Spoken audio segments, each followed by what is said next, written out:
আসসালামু আলাইকুম। দেশি কুকিং লাইফস্টাইলে আপনাদের সবাইকে স্বাগতম। আশা করছি আপনারা সবাই ভালো আছেন। আমি আলহামদুলিল্লাহ ভালো আছি। দেশ ও দেশের বাইরে যে যেখান থেকে আমার আজকের ভিডিওটি দেখছেন, আপনাদের সবাইকে জানাই আন্তরিক প্রীতি ও শুভেচ্ছা। আমি গতকাল সন্ধ্যার একটা ভিডিও দিয়ে ভিডিওটা শুরু করেছি। এই যে আমার বিড়াল সোনা, ওনার তো প্রচুর শীত লাগতেছিল, জায়গায় জায়গায় একদম গুটিসুটি হয়ে বসে থাকতেছিল। তো ওনাকে যে ওনার জন্য গাঞ্জি আনা হয়েছিল অনলাইন থেকে, তো সেই গাঞ্জিটা পরিয়ে দিয়েছি।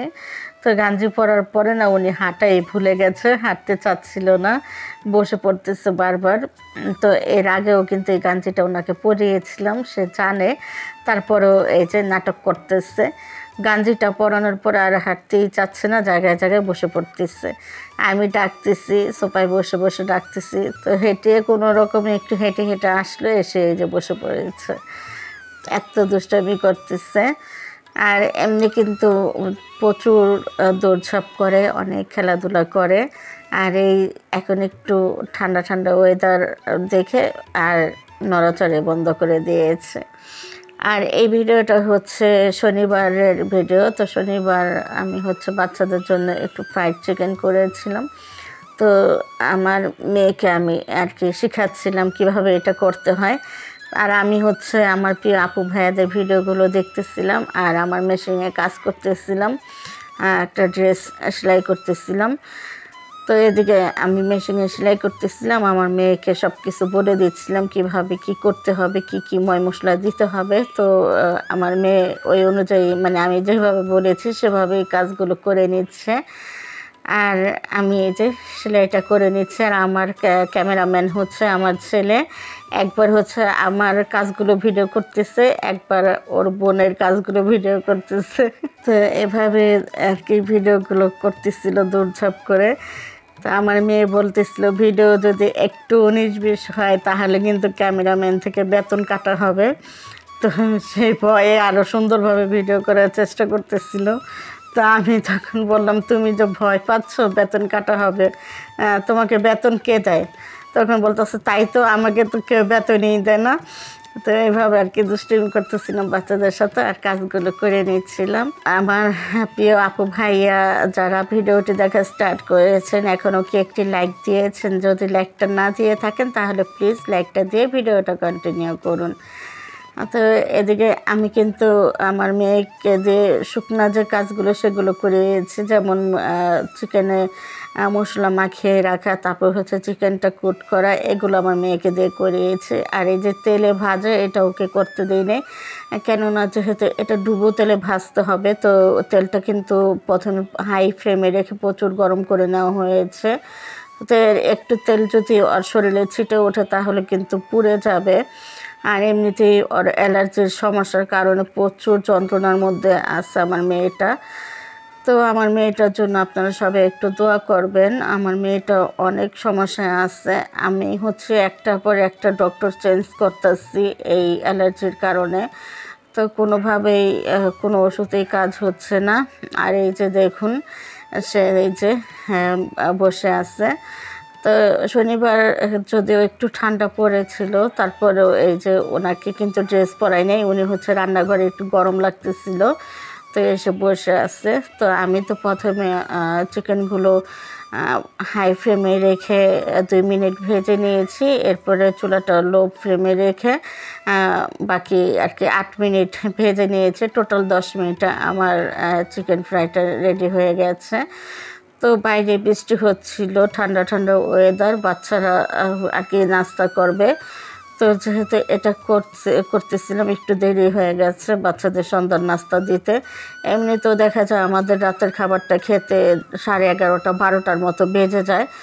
তো আমি ফ্রাইড চিকেনটা করে তারপর বাচ্চাদেরকে নাস্তাটা দিয়ে দিয়েছিলাম। তো আমার মেয়ের তো ব্রয়লার মুরগি খাওয়াও নিষেধ করে দিয়েছে ডক্টর। তো সেজন্য ও মাংসটা খায় নাই, শুধু উপরে যে কি বলে এই যে আটার যে প্রলেপটা আছে, এটা তো অনেক ক্রিস্পি করে ভাজা হয়েছে, ও শুধু এই আটাগুলোই খেয়েছে। আর চিকেনটা ওর বিড়ালকে খাইয়েছে। তো কি বলবো, বাচ্চারা যে খাবারটা খেতে পারে না সেই খাবারটা মানে মা হয়ে আমার হচ্ছে খেতে ভীষণ কষ্ট হয়। তারপর দেখা যায় ও আমি না খেলে ও আর কি ছাড়তেই চায় না, ও আমাকে খাওয়াবেই। তো কি বলবো, আমার আর কি বলার মতো কোনো ভাষা নেই।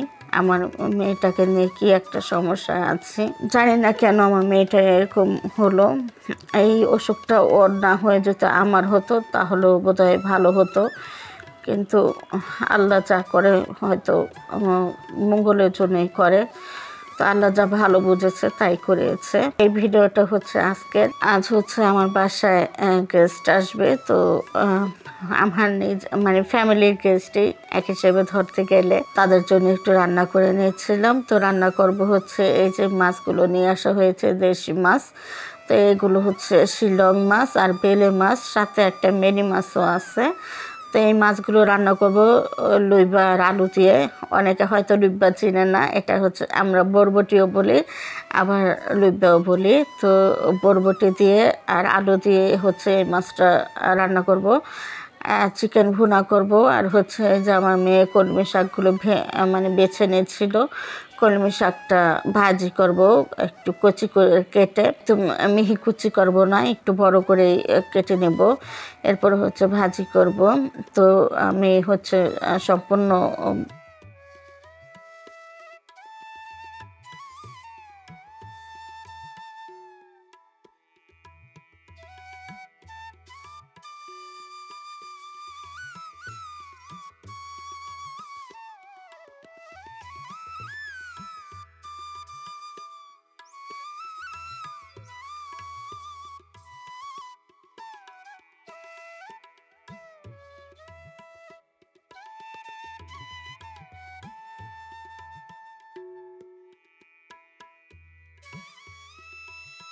আমার চ্যানেলটা সাবস্ক্রাইব করে দেখা যায় ভিডিও নিচে এসে কমেন্ট করেন, পাশে আছি পাশে থাকবেন। এই ধরনের কমেন্ট কেউ করবেন না। এই ধরনের কমেন্টগুলো যারা করেন, তো এই ধরনের কমেন্টের কারণে আপনাদের চ্যানেলেরও সমস্যা হচ্ছে, আমার চ্যানেলেরও সমস্যা হচ্ছে। তো প্লিজ কেউ এই ধরনের কমেন্ট করবেন না।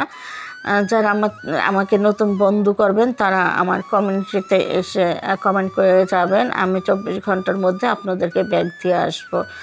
আর এমনিতে আমার চ্যানেলটা যারাই সাবস্ক্রাইব করে আমি কিন্তু তাদেরকে আমার সময় মতো গিয়ে ব্যাক দিয়ে দেই। আর শুধু চ্যানেলটা সাবস্ক্রাইব করলেই হবে না, আপনারা অনেকে আছেন যারা আমার চ্যানেলটা সাবস্ক্রাইব করে দিয়ে যান, এরপরে আর আমার ভিডিওগুলো দেখেন না। আর আমি যাদের চ্যানেল সাবস্ক্রাইব করে আমি নিয়মিত তাদের ভিডিওগুলো দেখে দেই। তো আমাদের একটা সাবস্ক্রাইব যতটা গুরুত্বপূর্ণ, আমাদের ভিউগুলো কিন্তু এখন তার চাইতে বেশি গুরুত্বপূর্ণ। তো আমাদের চ্যানেলটা যতক্ষণ না মনিটাইজেশন হয় ততক্ষণ আর কি সাবস্ক্রাইবার আর ওয়াচ টাইমটা বেশি প্রয়োজন। তারপরে যখন আমাদের চ্যানেলটা মনিটাইজেশন হয়ে যায় তখন কিন্তু ভিউটা বেশি প্রয়োজন। তো সেই জন্য আপনাদেরকে বলবো, আপনারা যারা আমার চ্যানেলটা সাবস্ক্রাইব করবেন আপনারা প্লিজ ভিডিওটা নিয়মিত দেখার চেষ্টা করবেন, তাহলে আমিও গিয়ে আপনাদের ভিডিওগুলো দেখব। তো আপনাদের সাথে কথা বলতে বলতে কিন্তু এদিকে আমি রান্না বসিয়ে দিয়েছি। আমি হচ্ছে প্রথমে শাকগুলো বসিয়ে দিয়েছি এক চুলে, আরেক চুলে হচ্ছে মাছের তরকারিটা রান্না করে নিচ্ছি। তো এখানে মাছ রান্নার জন্য প্রথমে হচ্ছে তেল দিয়ে দিয়েছি, এরপর পেঁয়াজ ভেজে নিয়েছি, পেঁয়াজের মধ্যে টমেটো ভেজে নিলাম, তারপর হচ্ছে একটু আদা রসুন পেস্ট ভেজে নিয়েছি, এরপরে সামান্য পানি দিয়ে হলুদ গুঁড়ো, মরিচ গুঁড়ো, ধনে গুঁড়ো, লবণ, কাঁচামরিচ এগুলো দিয়ে মশলাটা কষিয়ে নিচ্ছি। একটা তেজপাতা দিয়ে দিয়েছি তেলের মধ্যে তরকারির জন্য। তো এখন হচ্ছে মশলাটা ভালোভাবে কষিয়ে তারপরে হচ্ছে এই যে লুইবার আলুটা কেটে ধুয়ে রেখেছি এটা দিয়ে দিয়েছি, আর সবজিগুলো অফ ক্যামেরায় কেটে নিয়েছি। বিস্তারিত ভিডিও করতে গেলে দেখা যায় ভিডিওটা অনেক বড় হয়ে যাবে, এমনিতেও আজকের ভিডিওটা অনেকটাই বড় হয়ে গেছে, তো একটু কষ্ট করে দেখে নেবেন। আর পাশের চুলা কিন্তু আমি শাকটাও বসিয়ে দিয়েছি, পেঁয়াজ কাঁচামরিচ আর লবণ দিয়ে শাকটা আমি ভাপিয়ে নিচ্ছি, এরপরে হচ্ছে বাগার দিয়েও দিয়েছি অফ ক্যামেরায়। আর এদিকে আমার সবজিগুলো কষানো হয়ে গেছে, আমি সবজির মধ্যে মাছটা দিয়ে দিচ্ছি, মাছটা একটু কষিয়ে নেব সবজির সাথে, এরপরে হচ্ছে ঝোলের পানিটা দিয়ে দিব। আর এই মাছটা আলাদা কষানো যাবে না, ভাজাও যাবে না। এই মাছগুলো প্রচুর আর কি সফট, আর খেতে ভীষণ ভালো লাগে। মিঠা পানির মাছ তো, এই মাছগুলো খেতে ভীষণ ভালো লাগে। তো এখন আমি হচ্ছে ঝোলের পানিটা দিয়ে দিলাম। তো ঝোলের পানি দিয়ে আলতো হাতে একটু নেড়ে দিচ্ছি। বেশি চাপ দিয়ে নাড়তে গেলে দেখা যায় মাছগুলো ভেঙে যাবে, তো সেই জন্য একটু আলতো হাতে নাড়ার চেষ্টা করতেছি। শিলং মাছগুলো এত তেল পেটের মধ্যে, আর খেতে ভীষণ ভালো লেগেছে। শিলং মাছটাও কিন্তু একদম সফট, আর বেলে মাছটাও। বেলে মাছটা যদিও বা একটু ভাজা যায়, শিলং মাছটা কিন্তু ভাজা যায় না, একদম সফট, যেহেতু প্রচুর তেল থাকে এই মাছে। আর এই মাছের স্বাদও কিন্তু অনেক বেশি। তো আমি হচ্ছে ঝোলের পানিটা দিয়ে দিয়েছি। আর পাশের চুলায় আমি মুরগির মাংসটা ভুনা করে নেব। তো মুরগির মাংস ভুনা করার জন্য এখানে পেঁয়াজ দিয়ে দিয়েছি তেলের মধ্যে। আর এদিকে কিন্তু বরবটির তরকারিটা ফ্রাই হওয়ার পথে এখন ধনেপাতা কুচি দিয়ে দিলাম। আর একটু জিরা গুঁড়ো দিয়ে দিব নামানোর আগে। তো এরপরে হচ্ছে তরকারিটা নামিয়ে নেব, মাছের তরকারি। আর এখানে হচ্ছে মুরগিগুলো কেটে নিয়েছি অফ ক্যামেরায়। তো মুরগিগুলো কেটে ধুয়ে পরিষ্কার করে রেখেছি।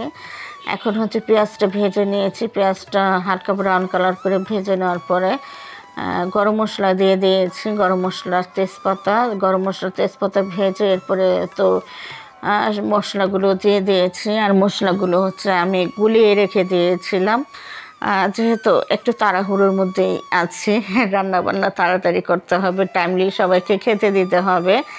তো আমি হচ্ছে হলুদ গুঁড়ো, মরিচ গুঁড়ো, ধনে গুঁড়ো, জিরে গুঁড়ো, স্বাদ মতো লবণ, আদা রসুন পেস্ট এগুলো পরিমাণ মতো দিয়ে তারপরে হচ্ছে একটু পানি দিয়ে গুলে রেখে দিয়েছিলাম। তো সেই গোলানো মশলাটাই দিয়ে দিয়েছি। আর এইভাবে মুরগির মাংস রান্না করলে না খেতে ভীষণ ভালো লাগে। তো এদিকে দেখুন আমার কিন্তু মাছের তরকারিটা হয়ে গেছে, নামিয়ে নিয়েছি। আর আমার কিন্তু এই সাইডের চুলাটা গ্যাস একটু বেশি ওঠে, তো সেজন্য এই চুলায় দিয়ে দিয়েছি। আর পাশের চুলা হচ্ছে পানি গরম করে নিয়েছি। এখন চুলার পানিটা দিয়ে দিলাম। এরপরে হচ্ছে নামানোর আগে একটু জিরে গুঁড়ো দিয়ে তরকারিটা নামিয়ে নিব। তো গরম পানিটা দিলে না দেখা যায় তাড়াতাড়ি বলক চলে আসবে। আর আমি মাংসটা কিভাবে কষিয়েছি দেখতেই পাচ্ছেন, একদম মাংসতে লাল একটা দাগ পড়ে গেছে, এত সুন্দরভাবে কষিয়ে নিয়েছে। তো মাংসটা খেতে মাশাআল্লাহ আলহামদুলিল্লাহ খেতে ভীষণ ভালো লেগেছে। আজকে সবগুলো রান্নাই ভালো হয়েছে।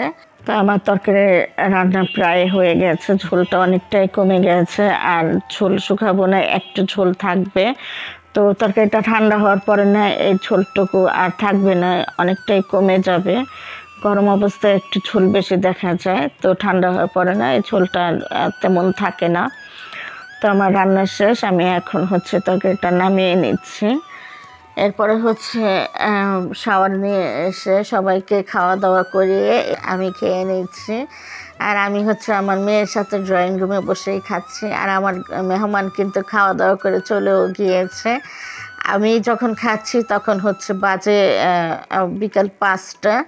তো 5টা বাজে হচ্ছে আমি খাবারটা খেয়ে নিচ্ছিলাম। আর কি বলবো, আজকের ভিডিওটা আপলোড করতে একটু দেরি হবে, তো বন্ধুরা একটু কষ্ট করে দেখে নেবেন। যেহেতু আজকে অনেক কাজ করেছি, আর প্রতিদিনের ভিডিওগুলো আমি প্রতিদিনই আপলোড করার চেষ্টা করি, সেজন্য দেখা যায় ভিডিওগুলো ছাড়তে একটু দেরি হয়। তো প্লিজ সবাই একটু অ্যাডজাস্ট করে দেখে নেবেন। তো আমি হচ্ছে শাক দিয়ে খেয়ে নিচ্ছি, সাথে মাছের তরকারিটাও নিয়ে নিয়েছি। তো সব বললাম না, সবগুলো রান্নাই খেতে ভীষণ ভালো হয়েছে। তো আমি খেয়ে নিচ্ছি। আর আজকে বেলে মাছগুলোর পেটের ডিম ছিল, তো আমি ডিমগুলো পেট থেকে বের করে আমার মেয়েকে দিয়ে দিচ্ছিলাম। ও হচ্ছে বেলে মাছের ডিমটা খেতে পছন্দ করে। ও কিন্তু ইলিশ মাছের ডিম খায় না, বেলে মাছের ডিম খেতে পছন্দ করে। তারপর হচ্ছে শোল মাছের ডিম খেতে পছন্দ করে। তো সেজন্য আর কি ওকে ডিমটা খুলে দিয়ে দিলাম। তো শিলং মাছটা অনেক তেল হয়েছে। তো যখন মাছটা ভাঙতেছিলাম প্রচুর তেল দেখাচ্ছে। এরপরে তো মাছের তরকারি দিয়ে খাওয়া শেষ হয়ে গেছে। তারপর হচ্ছে এই যে মুরগির মাংসটা নিয়ে নিয়েছি। তো তো মুরগির মাংস দিয়েও খেয়ে নিচ্ছে। তো আমি এটা কিন্তু ব্রয়লার মুরগি না, এগুলো ওই যে কি মাছ কি মুরগি বলে এটাকে, সরি নামটা মনে আসতেছে না। তো অনেকটা দেশি মুরগির মতো এই মুরগিটা। এই মুরগিটা খেতে ভালোই লাগে, যেহেতু আমার মেয়ের ব্রয়লার মুরগি খাওয়া নিষেধ, সেই জন্য আর কি এই মুরগিটা আনা হয়েছে। তো বন্ধুরা, আজকের মতো এ পর্যন্ত। সবাই ভালো থাকবেন, সুস্থ থাকবেন। আল্লাহ হাফেজ।